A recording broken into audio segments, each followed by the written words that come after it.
Indeed, blessed is God who lives forever. These are the words of the psalmist to you and to me today, calling upon you and me to bless the Lord who lives forever, for he has called you out of darkness into his marvelous and wonderful light. And this makes even the Israelites to feel ashamed of lifting up their eyes to God. For the Lord has been so gracious to them from the time of their fathers, the time of their forefathers, through the desert, through the captivity period, and now into the restoration of the glory of Israel. And remember, after receiving the light that cannot be hidden through baptism on Monday, and being made one of the family members of Christ yesterday, today we become companions of Christ in the mission where he gives us power and authority. We need to remember that Jesus announced the kingdom by both preaching and healing, and today he is sending his disciples to do the same.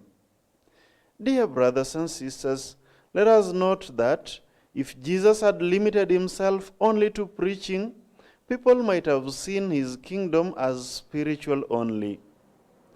Again, had he limited himself to healing without preaching, people might not have realized the spiritual importance of his mission. This is because most of his listeners expected a Messiah who would bring wealth and power to their nation. And you remember the two sons of Zebedee, who their mother requests that one to be on the right and another on the left in his kingdom. They were thinking humanly, thinking of an earthly king who would be having power and wealth. They preferred material benefits to spiritual discernment. Why were the disciples instructed to depend on others while they were out from town to town preaching the good news? Their purpose was to blanket Judea with Jesus' message, and by traveling light, they could move quickly.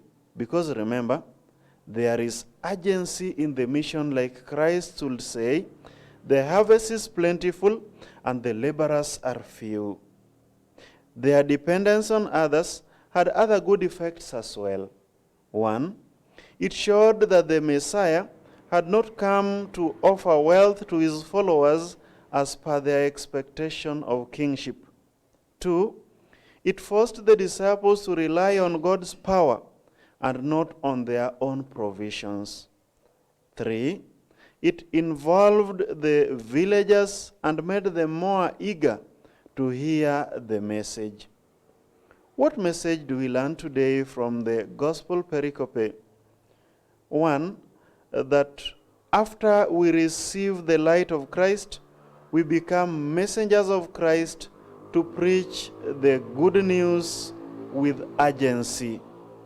Two, that as messengers, we rely fully and wholly on God and not on ourselves, that we may be effective in the power and authority given to us by Christ. Three, that as messengers, our message should not be discriminative in any way, but an all-inclusive message going from town to town. Let us pray today, through the intercession of Saint Vincent de Paul, that we may be conscious to the needs of our society and address them effectively, since we have both power and authority vested on us. Saint Vincent de Paul, pray.